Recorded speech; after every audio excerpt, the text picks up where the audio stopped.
अभ्यास प्रश्न देखेंगे। तो पहला जो प्रश्न है, एताम कविताम सस्वरम गायति, आपने अपने आप ही इस कविता को याद करना है, स्वस्वर में गाना है। प्रश्न संख्या 2, रिक्त स्थानानि पूरयत, यानी खाली स्थान भरने हैं। जैसे प्रथम क है,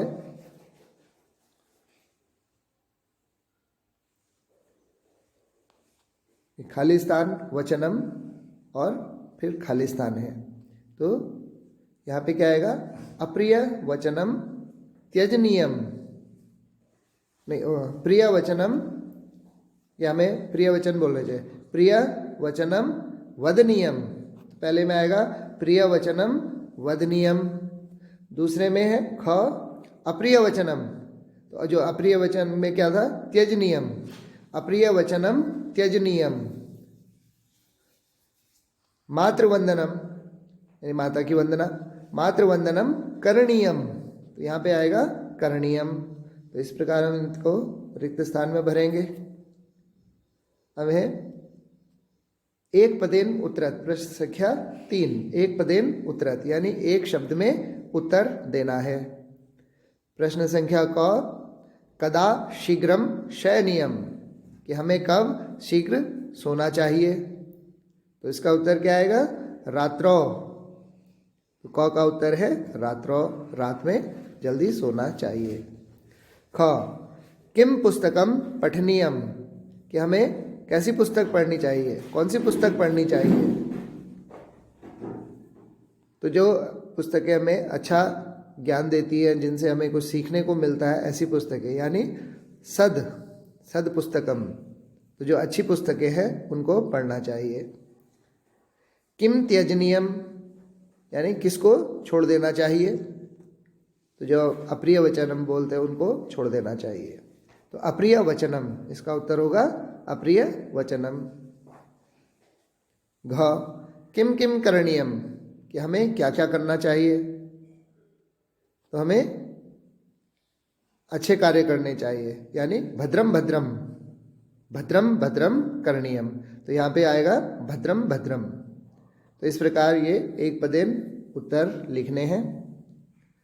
अब नीचे ये शब्दान चित्रे सैमेलियत, इसको आप कॉपी में नहीं करेंगे, आप इसको ऐसे ही अपने आप देख लेंगे कि इन चित्रों को उनके शब्दों के साथ मिलाना है, सही शब्द कौन से होंगे। तो जैसे पहले में क्या है, सो रहा है, यानी शयनियम, तो यहाँ पे शयनम, इसका दूसरे नंबर पे आया शयनियम।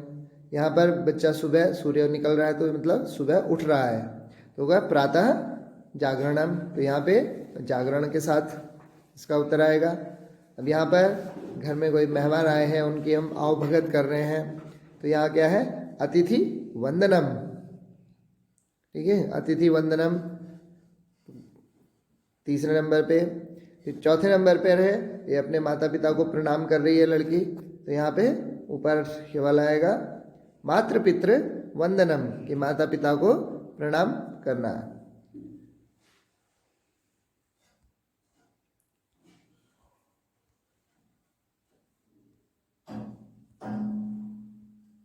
है अर्थ लिखत, यहाँ पे ये एक उदाहरण दिया हुआ है, जैसे भजनियम, मतलब भजन करना चाहिए। वंदनियम, वंदन करना चाहिए। पठनियम, यानी पढ़ाई करनी चाहिए, पढ़ना चाहिए। करणीयम, करना चाहिए। शयनियम, यानी सोना चाहिए। और जागरणीयम, जागना चाहिए। तो जैसे उसमें था कि रात्रि में जल्दी सोना चाहिए और सुबह जल्दी उठना चाहिए। तो इस प्रकार हम इनके अर्थ लिखेंगे।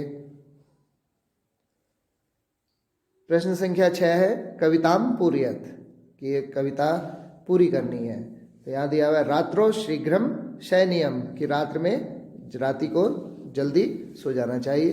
तो रात्रो शीघ्रम शयनियम प्रातः खलु जागरणीयम, तो यानी इसको जो भी वो उसमें कविताएं हैं उनको पूरा करना है। तो इसकी 1 2 3 4 लाइनें आपने ये लिखनी है।